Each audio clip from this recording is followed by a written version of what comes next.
Olá, me chamo Beatriz, sou extensionista de psicologia do projeto Se Trata Obesidade e hoje traremos a palestra sobre a importância do uso adequado de antihipertensivos e hipoglicemiantes no tratamento da obesidade, com as palestrantes Lilian Ravena e Ingrid Luana.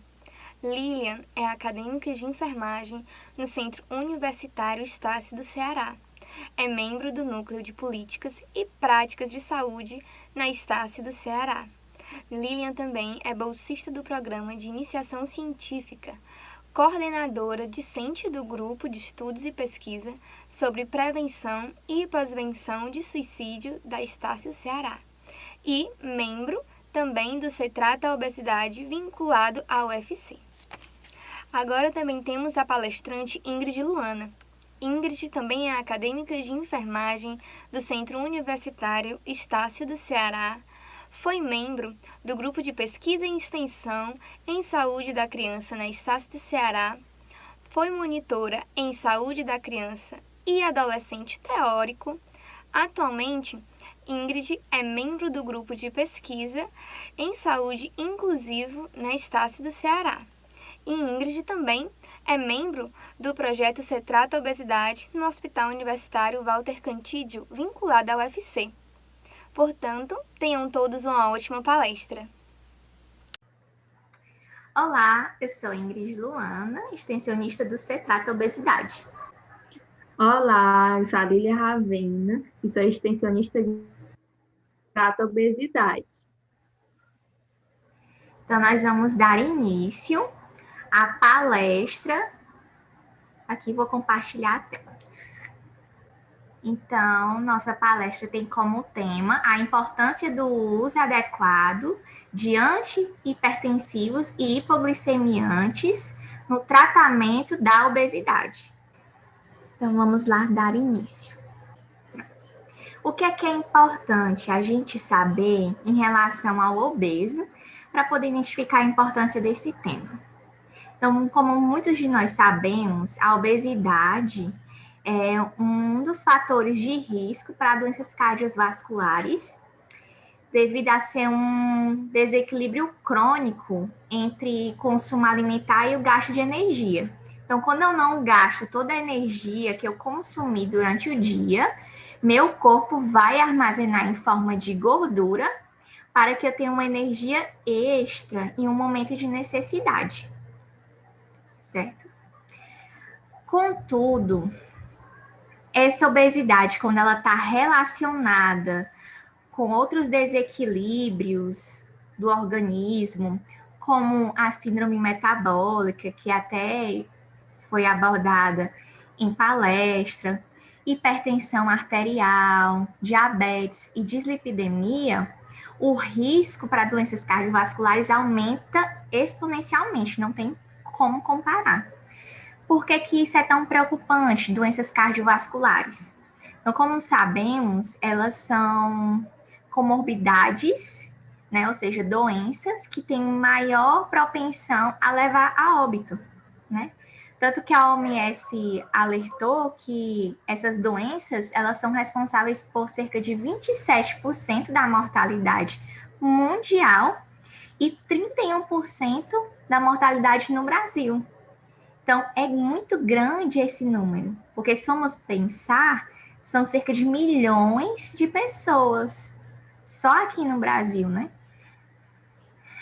Dito isso, a gente tem que pensar no paciente obeso que tem comorbidades, um cuidado mais individualizado, que a gente tem que levar em consideração as outras doenças crônicas que ele tem, para que a gente garanta uma qualidade de vida para esse paciente e uma saúde também.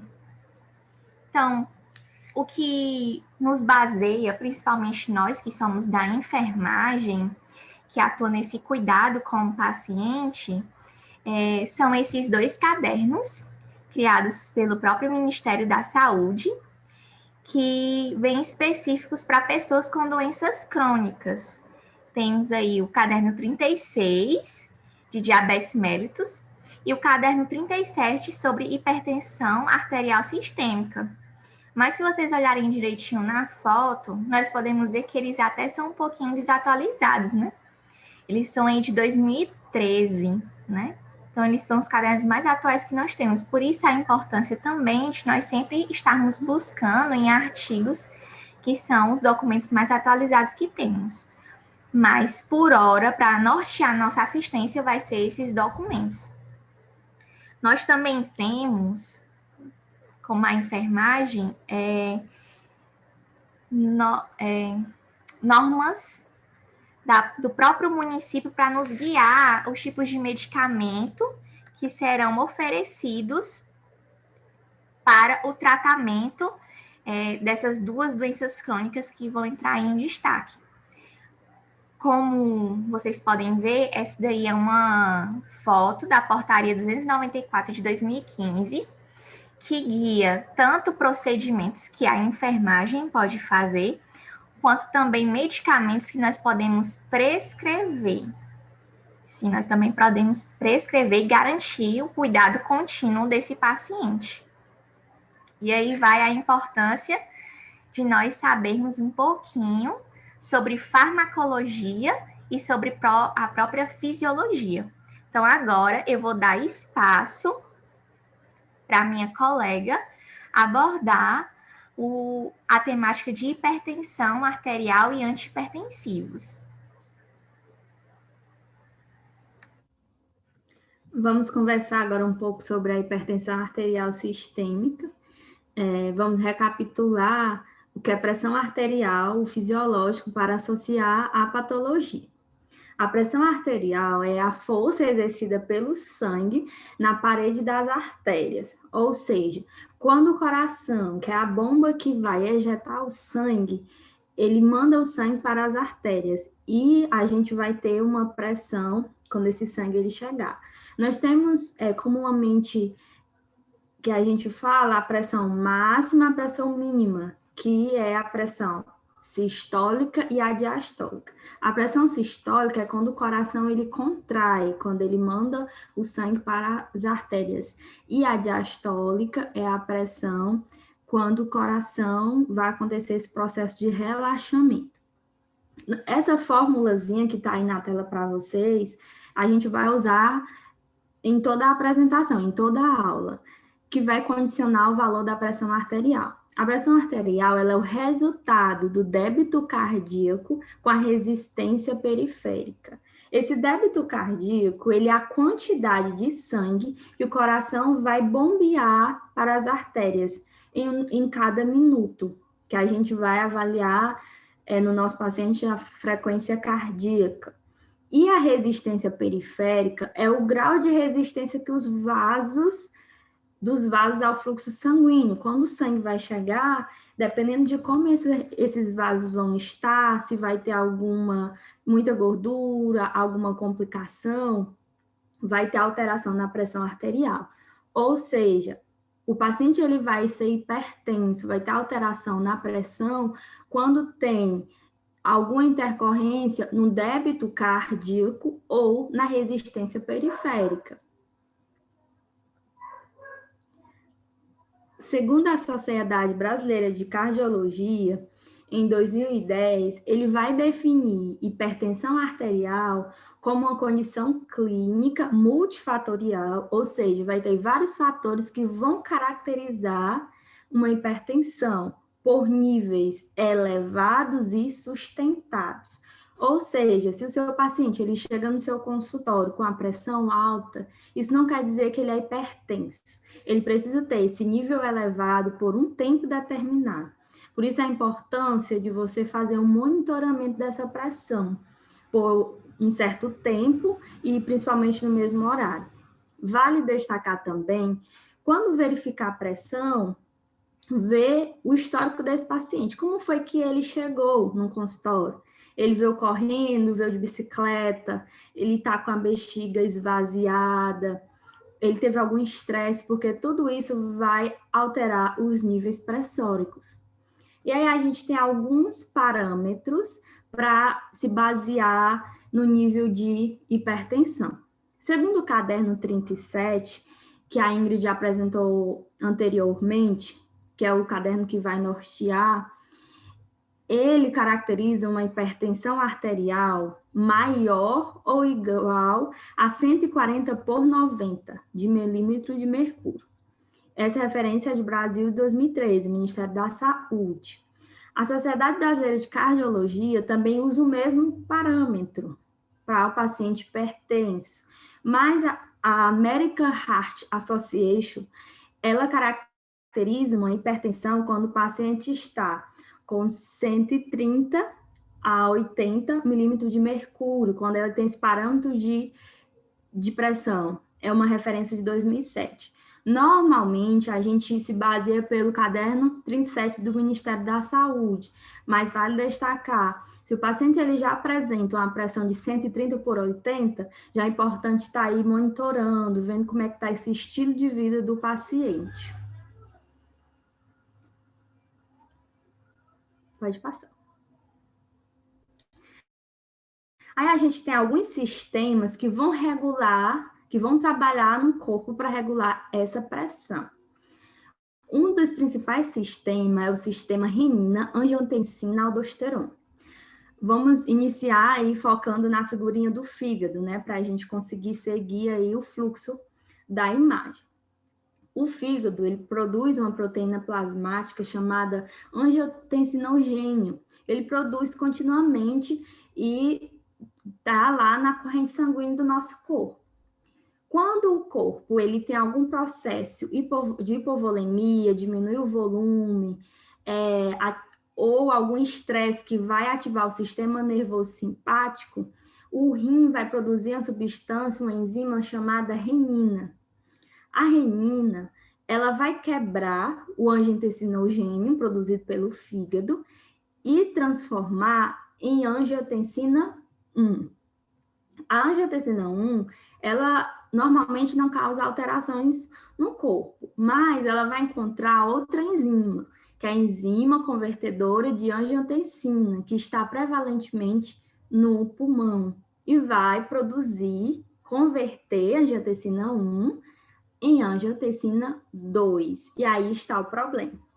A angiotensina 2, ela vai produzir no corpo uma vasoconstricção. As paredes dos vasos vão ficar mais contraídas, vai ativar o sistema nervoso simpático e também vai liberar aldosterona, que é outra substância que vai aumentar a pressão arterial. Então, as medicações, elas vão atuar, algumas medicações vão atuar nesse sistema, renina, angiotensina, aldosterona. Tem umas que vão bloquear a ECA, enzima convertedora de angiotensina, outras vão bloquear a angiotensina 2 e impedir que essa pressão arterial aumente. Aí a gente tem outro sistema que também regula a pressão arterial, que trabalha aí nessa regulação, que é o sistema nervoso simpático. Esse é mais imediato. Quando o paciente, alguém tem um estresse, vai aumentar a atividade simpática, vai produzir noradrenalina. Essa noradrenalina vai aumentar a ativação dos adrenoreceptores beta-1 no coração. No coração vai ter um aumento do débito cardíaco. E já na periferia, nos vasos, vai ter uma ativação alfa-1 nos músculos lisos, que vai aumentar a resistência periférica. Esses dois vão fazer o quê? Aumentar a pressão. Lembra lá da formulazinha que a pressão arterial é igual ao débito cardíaco e a resistência periférica. Então, se eu tenho aí essas alterações na atividade simpática, a pressão arterial ela vai aumentar também. E aí a gente tem outras medicações que vão trabalhar, o mecanismo de ação delas vão ser aí na atividade simpática, bloqueando a secreção de noradrenalina.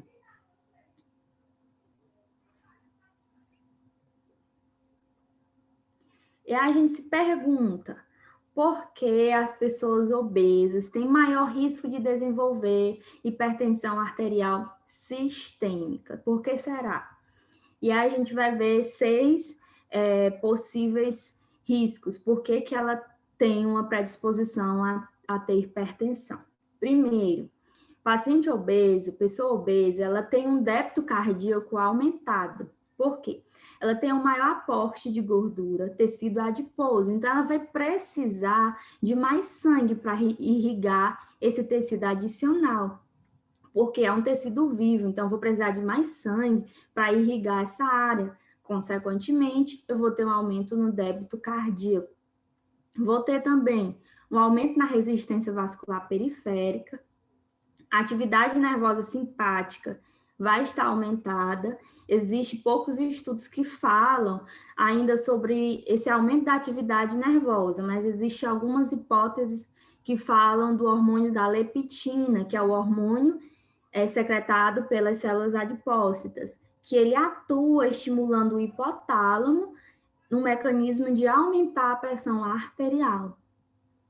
Também o paciente obeso, ele vai ter níveis elevados de angiotensina 2 e aldosterona, que é justamente aquilo que a gente viu, que vai causar uma vasoconstricção, vai aumentar a pressão arterial, vai aumentar a resistência dos vasos. Também vai ter uma diminuição da sensibilidade dos baroreceptores. Os baroreceptores, eles também atuam aí na normatização da pressão arterial imediata. E um déficit na natriurese por pressão renal, ou seja, vai ter muito sangue circulante, o débito cardíaco aumentado e vai ter alguns problemas na diurese, na secreção de alguma substância, e o paciente vai ter mais volume. Um paciente obeso e hipertenso não tratado, ele pode ter várias consequências renais, até uma insuficiência renal, que é um problema bem grave. Então, esses são os 6 pontos no qual o paciente obeso ele pode desenvolver hipertensão arterial sistêmica. Por isso que deve-se ter uma assistência aí bem individualizada para esse tipo de paciente. Aí a gente vai falar um pouco sobre algumas classes medicamentosas antihipertensivos. Lembrando que os antihipertensivos são um mundo, tem vários, e a gente pegou os mais frequentes, né, o mecanismo de ação para a gente entender. Os diuréticos, eles são substâncias que vão atuar no rim, vão promover o aumento do fluxo urinário. Conhecemos aí principalmente a hidroclorotiazida, que é um diurético tiazídico, e a furosemida, que é um diurético diálise. Principais efeitos colaterais: hipopotassemia e a hiperuricemia, ou seja, vai excretar muito potássio, o paciente pode ter câimbras, e também muito ácido úrico na urina. Então, é interessante fazer um monitoramento da função renal desse paciente, como é que tá, se está excretando muito, se existe uma necessidade de trocar de medicação. Lembrando que a furosemida, ela faz muita diurese, mais do que o hidroclorotiazida, então ela é muito usada quando o paciente tem problemas renais, associa mais a furosemida. Cuidados com os diuréticos. O paciente que usa diurético, é interessante que ele não faça uso no período da noite, né? Eu já peguei alguns pacientes que faziam uso de diurético à noite. O que que acontece? Ele vai aumentar essa diurese, vai mais vezes ao banheiro. O paciente ele pode ter insônia, que vai causar um estresse, não vai dormir, e aí vai ativar o sistema nervoso simpático, né? Que a gente viu lá naquele fluxograma que vai aumentar a pressão. Então, é importante, se o seu paciente ele usa furosemida, um diurético ou hidroclorotiazida, qualquer um, ele faça uso durante o dia. Vasodilatadores diretos é outra classe medicamentosa. São drogas que vão causar um relaxamento direto nos vasos para baixar a pressão arterial. Normalmente, ele não é usado sozinho, sempre é combinado com outro antihipertensivo, principalmente um diurético e um beta-bloqueador. Um exemplo é o Isordio, porque os vasos vão dilatar, aqueles vasos que estão contraídos, eles vão dilatar e vai ter uma retenção hídrica. O coração vai mandar mais sangue, vai também ter uma taquicardia. Então, normalmente, eles não são usados de primeira escolha e quando é associado a outro antihipertensivo. Outra classe medicamentosa são os inibidores da enzima conversora de angiotensina, que é a ECA, aqueles que a gente viu, a enzima que é prevalente no pulmão, que vai transformar a angiotensina 1 em angiotensina 2. O que ele vai fazer? Ele vai inibir a enzima, já estão dizendo, ele vai inibir a enzima conversora de angiotensina 1 em angiotensina 2 e vai retardar o processo de formação da angiotensina 2 e diminuir a secreção de aldosterona, que a aldosterona vai reter mais sódio e vai aumentar a pressão arterial. Exemplo, captopril e o enalapril. Principal efeito adverso que sempre vê nos pacientes bem frequentemente, tosse seca, alteração no paladar e algumas reações de hipersensibilidade, mas principalmente a tosse seca. Outra classe medicamentosa, a gente pode citar também, bloqueadores do receptor de angiotensina 2, que a sigla que a gente vê em algumas literaturas é o BRA. Ele impede a ação da angiotensina 2, então vai impedir a vasoconstricção e a secreção de aldosterona. Exemplo, losartana potássio, né? Efeito colateral, tontura e semelhante aos inibidores da ECA, né? Ele vai agir lá naquele sistema que a gente viu, inibir a produção de aldosterona. Outra classe também os bloqueadores de canais de cálcio. Esses fármacos, eles vão causar um bloqueio nos canais de cálcio, resultando na diminuição dentro da célula. Então, vai diminuir a contratilidade. Para o vaso contrair, ele precisa de cálcio. Então, se eu vou bloquear com um antipertensivo, a diminuir esse cálcio dentro da célula, consequentemente, vai ter menos contratilidade. E daí, um exemplo vai ser o alodipino. Principal efeito colateral vai ter cefaleia, tontura, edema. Outro bloqueador são os bloqueadores adrenérgicos. Aí a gente tem o alfa, os betas, os centrais. Em geral, eles vão atuar no sistema nervoso simpático. Normalmente, principalmente os betas bloqueadores, são usados em pacientes que têm angina, arritmias. Normalmente, eles não são usados só em pacientes que têm problemas de hipertensão associada a algum problema cardíaco. Um exemplo, propanolol e a metildopa. Eles vão causar sonolência, boca seca, fadiga, hipotensão postural e pode causar também até disfunção sexual. Uma contraindicação, os beta-bloqueadores, eles não podem, em nenhuma hipótese, ser usados em pacientes que têm asma, porque eles vão causar uma broncoconstricção, ou seja, os vasos, os músculos lá dos brônquicos vão estar mais contraídos, vai diminuir a passagem de ar. Se eu tenho asma, eu já tenho problema na passagem de ar, já tenho dificuldades, então não pode ser usado em pacientes que têm asma. Por isso a importância da gente conhecer o mecanismo de ação de cada medicação, porque eu vou ver se o paciente está tendo muito efeito colateral, a importância de usar as medicações, vou ver a questão clínica geral do paciente. E aí a gente se pergunta, o paciente obeso, qual é o melhor medicamento antihipertensivo para usar no paciente obeso?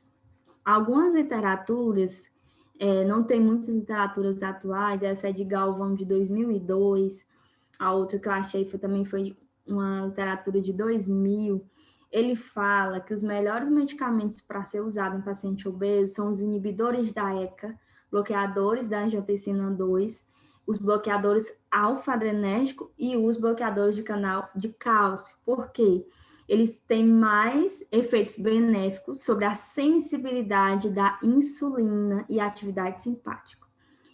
2 medicamentos que devem ser, se forem usados e que tem que ter muita cautela, diurético e beta-bloqueadores. Por quê? Eles vão piorar na sensibilidade à insulina e o perfil lipídico devendo ser usado com cautela, porque eles vão dificultar na perca de peso. Então, se o paciente é obeso e ele usa um beta-bloqueador, ele vai ter muita dificuldade de emagrecer, de perder peso. E a gente sabe que a hipertensão, ela tem que ser tratada, é uma tríade. São os medicamentos, a alimentação saudável e a atividade física, certo? Então, não adianta nada fazer uso de antihipertensivo e não ter uma alimentação saudável e fazer uma atividade física. E aí ele traz uma referência bem interessante, ó. As reduções que se observam na pressão arterial durante a perca de peso varia de 0,3 a 1 milímetro de mercúrio para cada quilo de peso perdido. Ou seja, se eu perco 1 quilo, eu posso baixar até 1 milímetro de mercúrio na pressão arterial. Isso é muito bom. Então, temos que estimular os nossos pacientes a perder peso de uma maneira saudável e, consequentemente, vamos diminuir os níveis pressóricos.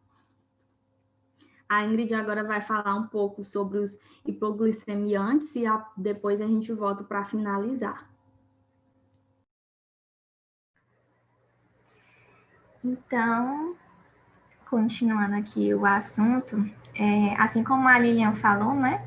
Para que a gente entenda qualquer alteração no organismo, é preciso a gente entender, primeiramente, a fisiologia do organismo, né? O que é natural para ele.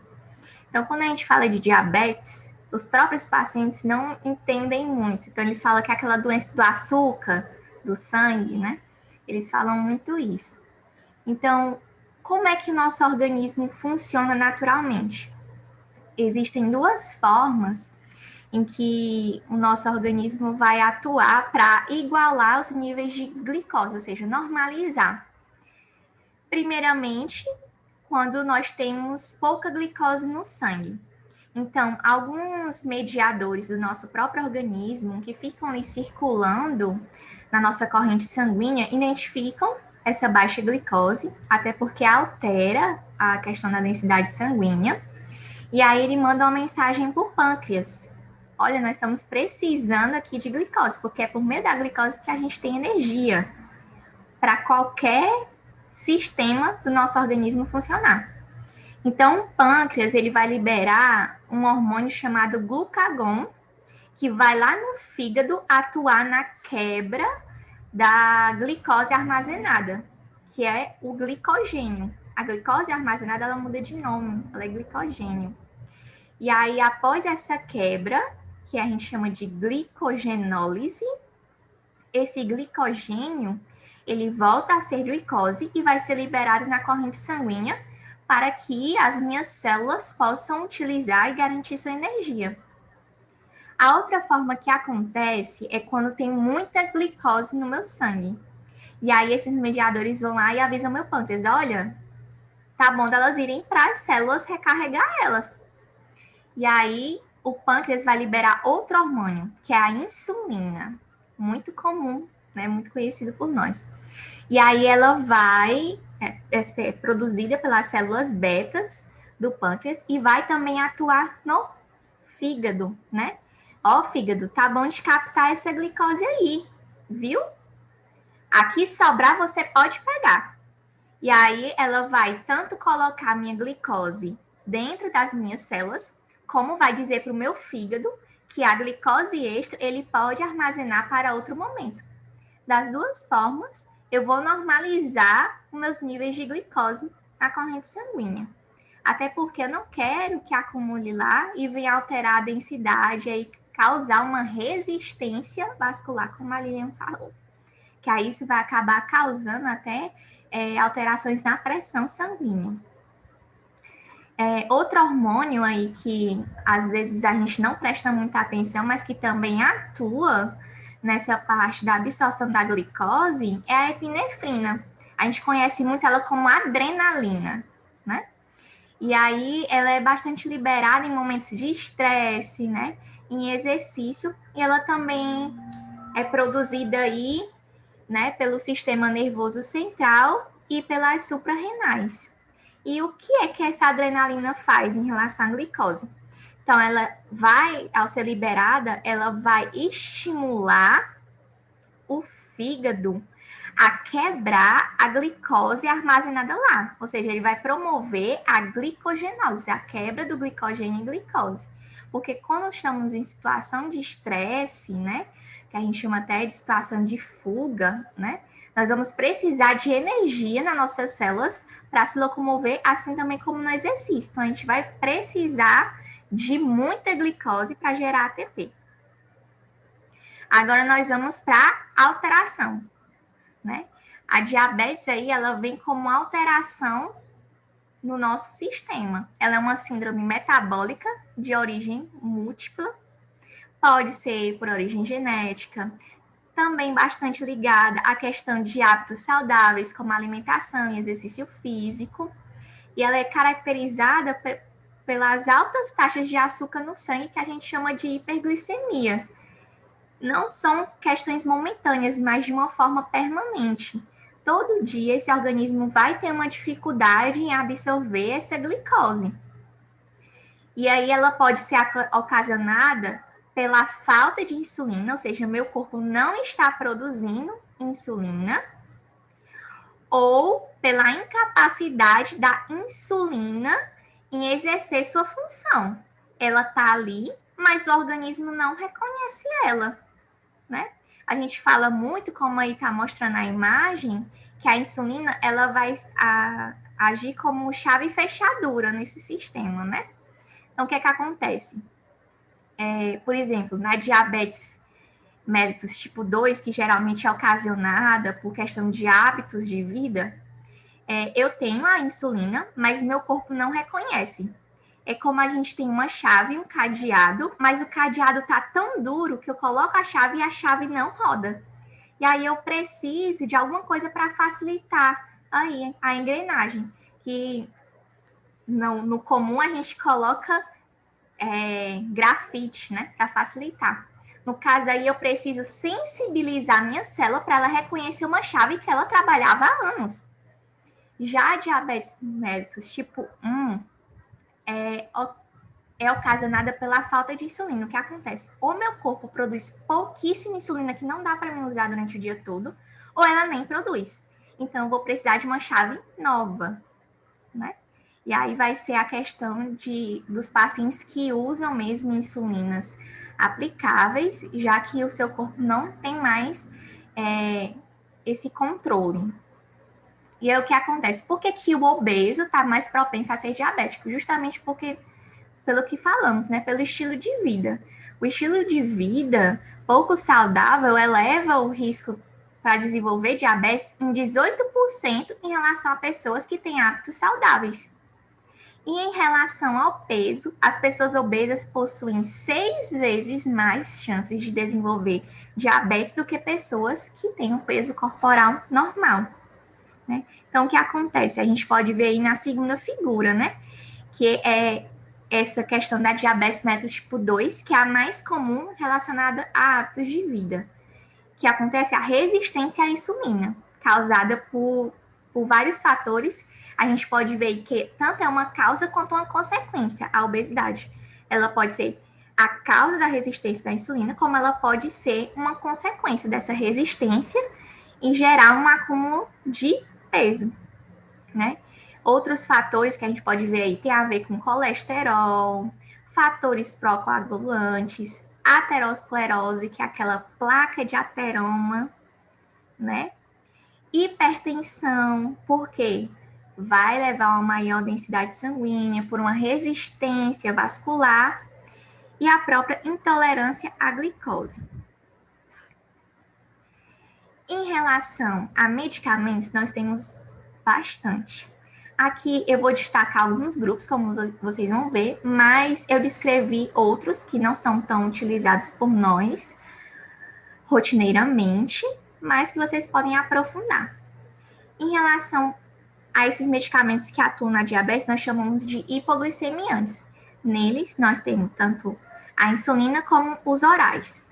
Então, a insulina, como a gente falou, ela é um hormônio do nosso próprio organismo que vai desencadear a mobilização de glicose para o interior das células e diminuir o trabalho do fígado em ficar quebrando a armazenagem que ele tem, certo? E aí, essa insulina ela pode ser classificada tanto em humana como análogos de insulina humana. Também pode ser classificada em insulinas basais, que são insulinas que têm uma ação prolongada e um pico de ação menor, ou seja, ela tem uma duração para o dia inteiro. São insulinas que as pessoas tomam poucas vezes ao dia, às vezes só 2 vezes ao dia, numa quantidade bem menor. E tem as insulinas em bolos, que são as que têm ação curta e um pico de ação maior, em que as pessoas vão precisar tomar uma maior quantidade ou mais vezes ao dia.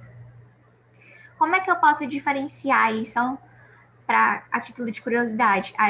As humanas da análoga da insulina humana. A humana ela é desenvolvida em laboratório e ela vai ter uma estrutura muito parecida à insulina que nosso próprio corpo deveria produzir. Já a análoga de insulina, ela é produzida a partir de uma insulina humana, pega essa insulina humana, mas ela é modificada a fim de obter uma ação mais curta ou mais prolongada, dependendo do meu objetivo, certo?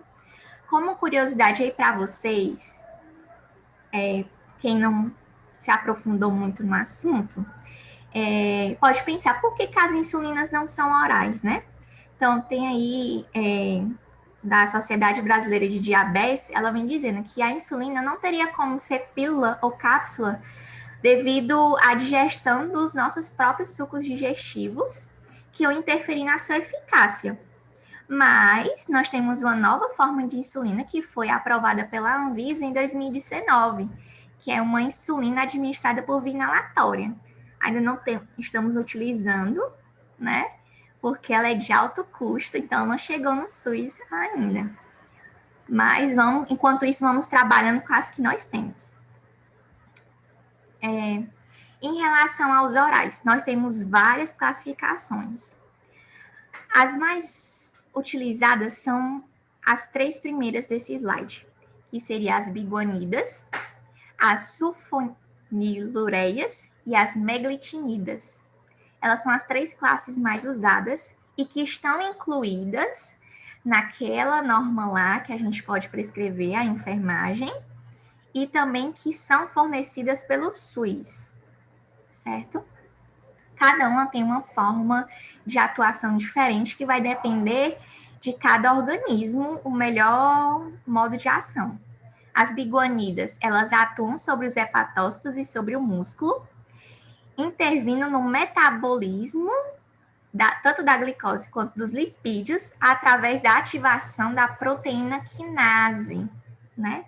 Não vou me aprofundar muito, porque senão vai tomar bastante o nosso tempo, certo? Como exemplo, nós temos a famosa metformina. Eu vou falar um pouquinho mais dela, sobre efeitos adversos, mais para frente, os cuidados que nós temos que ter. Temos a classe das sulfonilureias, que é uma classe mais antiga, mais conhecida, que ela atua na despolarização das células B pancreáticas. O que seria isso? Ela vai estimular a produção de insulina. Ela vai desencadear a ação, vai dizer assim, ei, célula do pâncreas, acorda aí que está na hora de trabalhar, viu? Sendo bem direta. E aí, como exemplo, nós temos a glicazida. Já nas meglitinidas, elas atuam de forma similar à anterior, só que ela tem um diferencial, que é o tempo de ação dela. Ela tem uma semivida mais curta, ou seja, a pessoa precisa tomar mais desses medicamentos por dia.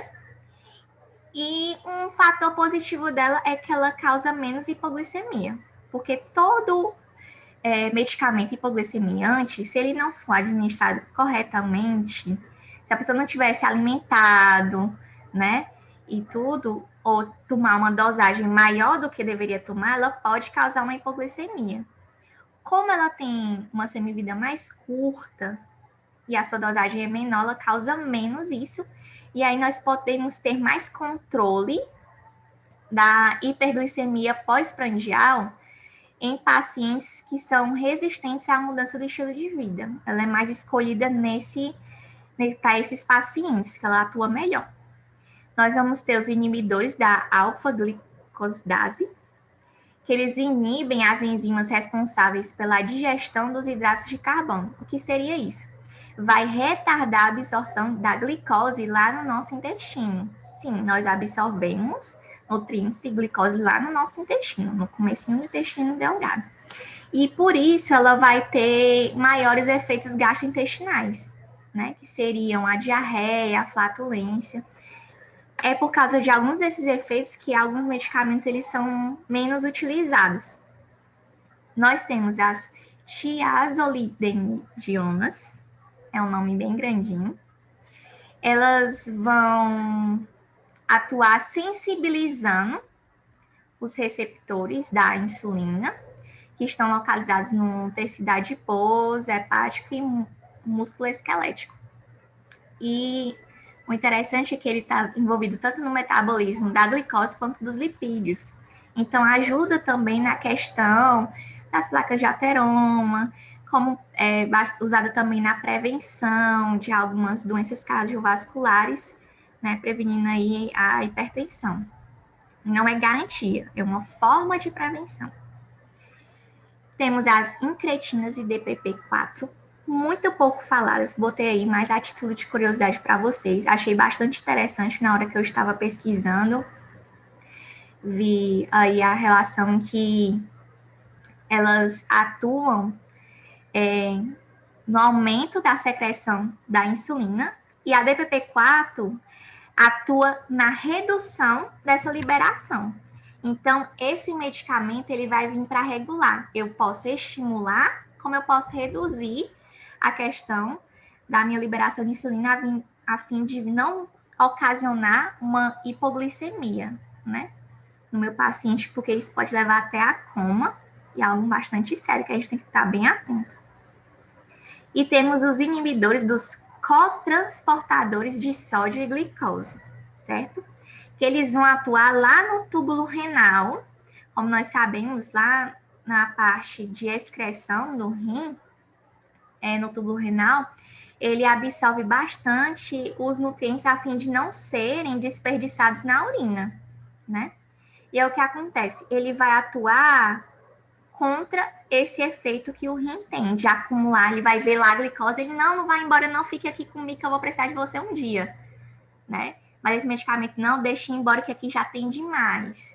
Vamos mandar um pouquinho embora, que senão vai dar problema, tá certo?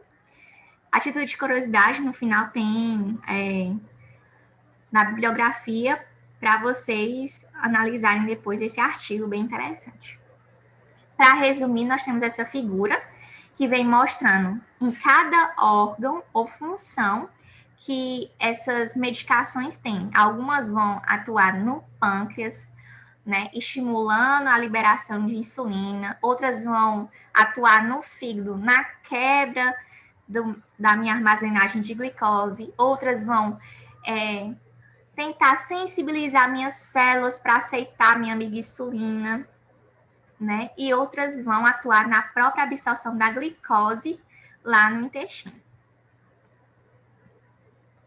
Nós vimos em muitas classes de medicamentos, mas dentre eles eu vou destacar esses 4. A glicazida, metformina e as insulinas, que são as mais utilizadas. Em relação à metformina, ela é bastante utilizada até mesmo no tratamento da SOP, que é a síndrome de ovários policísticos, que ela é ocasionada, por incrível que pareça, algumas pessoas acham que é pelo ovário, pela questão hormonal, mas ela é ocasionada pela resistência da insulina. Por isso que é utilizado esse medicamento. Ele é bastante querido pelos pacientes porque ele promove uma perda de peso, né?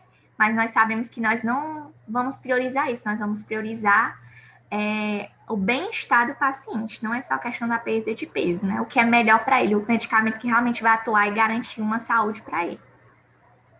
Esse medicamento, os alimentos, eles aumentam a sua absorção e até vão minimizar os efeitos gastrointestinais dele, né? Que comum, diarreia, náusea, flatulência, e alguns até reclamam de parageusia. O que é isso? É aquele gosto metálico na boca, né? Que é ruim, desagradável durante o dia. Ele também ajuda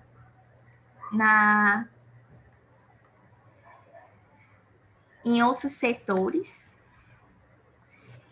mas ele também ocasiona algumas coisas ruins. Por exemplo, ele reduz a absorção de vitamina B12, que todos nós precisamos, ajuda na memória, ajuda na questão do transporte do colesterol, né? Então, provavelmente esse paciente vai precisar de uma reposição dessa vitamina. Ele raramente tem interação medicamentosa. Aí nós destacamos esses que são muito importantes, porque são medicamentos que são mais utilizados pela nossa população, que seria a cefalexina, a ranitidina e a vancomicina. Essas medicações, elas aumentam o efeito da metformina. Então, parece que é bom, né? Aumentar o efeito, não vai absorver melhor. Só que ele pode ser absorvido bem mais rápido. E aí causar uma hipoglicemia no meu paciente. Vai que ele entra em coma hipoglicêmico, isso não é interessante, né? E nós temos o atenolol e o propanolol, que até a Lilian falou como antihipertensivos, que eles podem reduzir o efeito da minha metformina.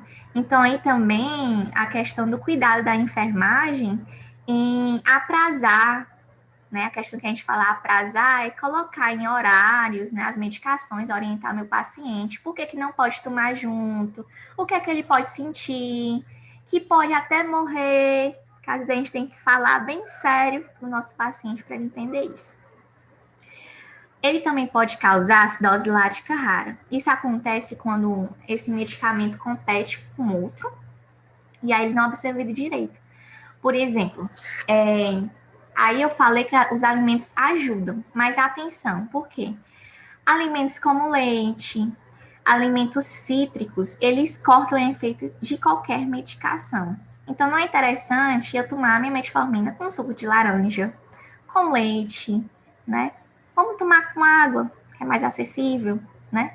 Não correr o risco aí de não absorver a minha metformina, ela acumular e causar uma acidose lática, que é algo sério, né? Que nós vamos ver mais para frente. Em relação à glicazida, os alimentos não interferem na absorção, ela é ótima nisso, né? A gente não tem tanta preocupação com o paciente, mas ela tem interação medicamentosa também com alguns antihipertensivos, como o atenolol e o captopril, com o fluconazol e a ranitidina. Ela geralmente não nos dá muito problemas em relação aos pacientes. Alguns reclamam da questão do aumento de peso, que é um dos efeitos adversos, e os desconfortos gastrointestinais. E aí a gente vai lidando com a própria alimentação, né? Como é que a gente pode auxiliar esse paciente com alguns alimentos um pouco mais ácidos que possam ajudar a diminuir esses desconfortos. Em relação às insulinas, as principais orientações que a gente tem que dar ao paciente, nós podemos ver aí as duas formas de administração dela. Ela pode vir a ampolinha e as agulhas junto com as seringas, né, para ele aplicar durante um mês. Então, ou pode vir também a caneta.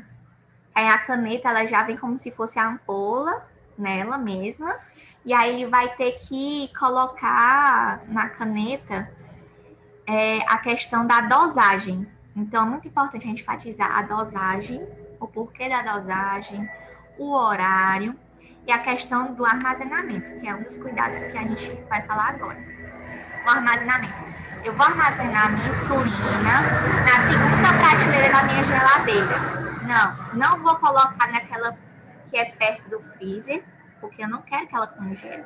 Nem vou colocar na porta da minha geladeira, porque nós abrimos e fechamos várias vezes durante o dia, então tem uma variação de temperatura que eu não quero, que vai interferir, né, na questão da ação dessa insulina. Então, é importante dizer isso, é importante falar também a questão da agulha em relação tanto a seringa quanto a caneta, ela vai ser uma agulha por dia. Não era o ideal, né? O ideal é que cada aplicação tivesse sua agulha, porque com cada vez em que a agulha penetra a pele, ela vai perdendo algumas partes da sua lâmina e isso vai sendo cada vez mais doloroso para o paciente. Contudo, como nós dependemos do que o SUS nos fornece, acaba sendo que uma agulha por dia. Por isso a importância da gente falar de reencapar, de que é só ele que vai usar, do cuidado quando for jogar fora, né, para não causar perigo aos garis, nem os catadores de lixo.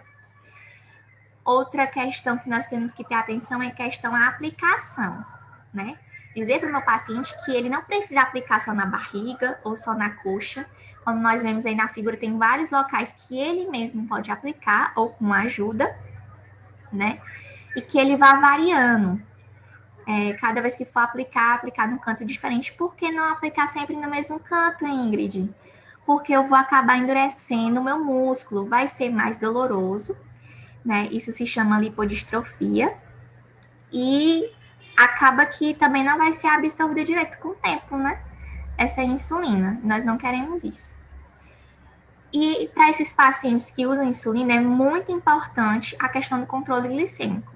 A partir do momento em que o paciente ele vai usar a insulina, ele também recebe, né, um aparelhozinho, lancetas, né, para que ele fure, que ele possa sempre avaliar antes de tomar a insulina, como é que está a glicose dele. No caso, eu coloquei até 2 tipos de tabelas, né, uma relacionada ao tipo 2 e outra tipo 1, né, em que eles têm que, vocês veem até a questão de quantas vezes vai verificar. A diabetes tipo 1, como uma pessoa não produz insulina, então ele tem que ter muito cuidado para não entrar num estado hipoglicêmico. Então ele acaba verificando mais vezes ao dia.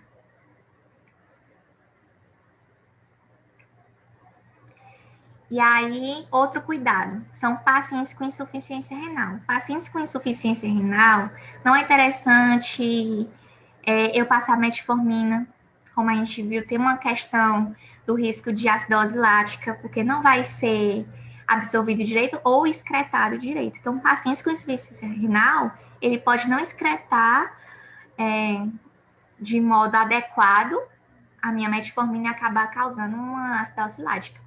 Então, aí tem 2 tabelas em que vai orientar na questão da insulina, até mesmo a quantidade que vai ser administrada. Depois vocês podem olhar com mais cautela. E aí a atenção que eu trago é para essas...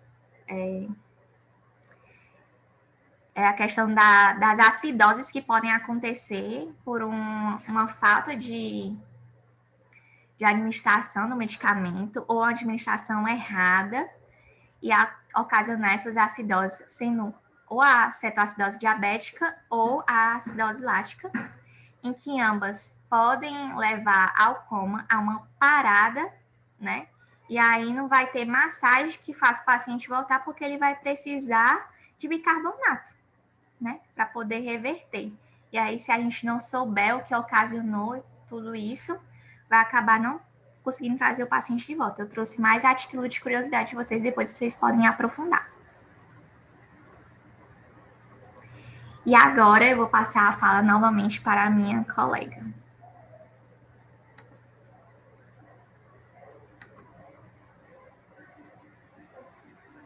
Surge uma pergunta. O que é o uso adequado e qual a importância no tratamento do paciente obeso, né? A gente, durante esse tempo, já trouxe alguns cuidados, mas basicamente respeitar os horários aprazados e, como profissional da saúde, a gente tem que verificar todos os medicamentos que o paciente faz uso e ver se não está tendo alguma interação medicamentosa e, se estiver, organizar essas medicações. A interferência do álcool, das drogas e própria alimentação. Então, é importante conscientizar esse paciente sobre o uso dessas substâncias. Como a Ingrid falou, tem alguns alimentos, como leite, frutas cítricas, sucos, café, que vão dificultar a absorção de alguns medicamentos, e vão reduzir o efeito no organismo. Então, é interessante que eu ingerir esse medicamento com água, nada de suco, refrigerante, leite, sim, com água, porque senão vai ter a interferência aí na absorção da medicação, vai perder a efetividade. O efeito do álcool é similar e bem conhecido, contudo, há uma característica adicional. Se usado em pacientes diabéticos, requer moderação, certo? Então, é importante orientar o nosso paciente. Pode passar. E aí, como enfermeiro, qual é o papel do enfermeiro frente ao paciente hipertenso e diabético? A enfermagem ela tem um papel vital na educação em saúde. O que é essa educação em saúde? Conscientizar esse paciente, educá-lo, dizer para ele o que ele tem, o que é a hipertensão, o que é a diabetes, e dizer a importância, você precisa tomar essa medicação por isso e por aquilo, senão você vai ter tal consequência. A gente precisa educar o nosso paciente, dependendo do nível de cognição dele. Se for um paciente que consegue entender algumas nomenclaturas, a gente vai aí se ajustando de acordo com a especificidade de cada um. E aí a gente tem algumas intervenções aos pacientes crônicos, a obtenção do controle metabólico com a eficácia ao longo prazo, né? Segundo aí a diretrizes da diabetes, Secretaria Municipal de Fortaleza, de 2016, na tentativa de evitar episódios de descompensação aguda e a prevenção ou retardo.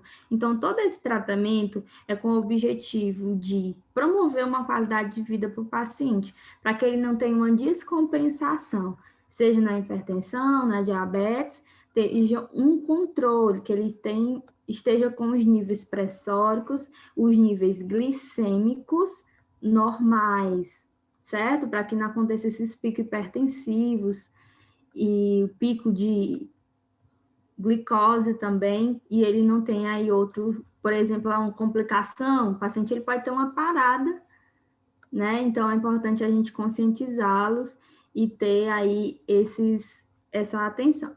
No serviço do Cetrato, como é que a gente trabalha? A gente tem vários pacientes hipertensos e diabéticos, a gente trabalha com educação em saúde, aí tem uma foto de uma educação em saúde que a gente fez, que eu fiz sobre o estresse e qualidade de vida. Como a gente viu aí, o estresse ele vai condicionar várias alterações no paciente hipertenso e diabético também. Então, é importante conscientizar os nossos pacientes. Esse dia foi bem interessante, porque as nossas pacientes, elas compartilharam com a gente vivências de estresse, e a gente conseguiu ter uma conversa bem bacana. Outro atendimento que a gente faz, a monitorização. Todo dia que o nosso paciente, em todo atendimento, nas terças-feiras que ele chega, a gente verifica pressão arterial, peso e ADX em pacientes que têm diabetes. Por quê? A gente tem que fazer essa monitorização. Se está tendo uma descompensação, se está tendo valores oscilando, muito alterados, aí a gente encaminha o paciente para fazer aí os exames e ver como é que está mesmo esses níveis. E também o checklist das medicações. Aí tem a foto do instrumento que a gente criou para fazer esse monitoramento do paciente. Precisamos verificar cada medicação e ver se está tendo interação medicamentosa. Orientar o uso correto, como a gente tratou aqui na nossa apresentação. E aí, promover uma qualidade de vida para os nossos pacientes e clientes, né? Lembrando da atuação multi-interdisciplinar. Lá no Cetrata, não é só os enfermeiros, acadêmicos de enfermagem que verificam a pressão, que fazem esse monitoramento de nutrição, educador físico, psicologia também são capacitados para isso. Se eles verificarem algumas alterações, a gente conversa e faz aí algumas mudanças no estilo de vida desse paciente. Lembrando também, temos que ser uma equipe multidisciplinar, trabalhando para o nosso paciente, e também vai depender da assertividade, da efetividade do nosso cliente, né? Ele precisa também estar colaborativo.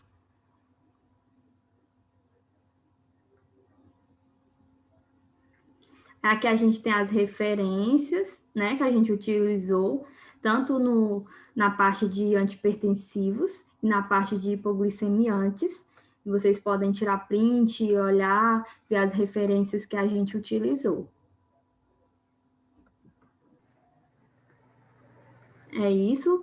Obrigado pela atenção. É um conteúdo muito vasto, muito profundo. A gente tentou trazer resumidamente para vocês um pouco da nossa atuação e daquilo que a gente precisa saber sobre antipertensivos e hipoglicemiantes. Espero que tenha sido de grande aprendizado aí. A gente tentou realmente resumir bastante. Muito obrigada, gente. Até mais.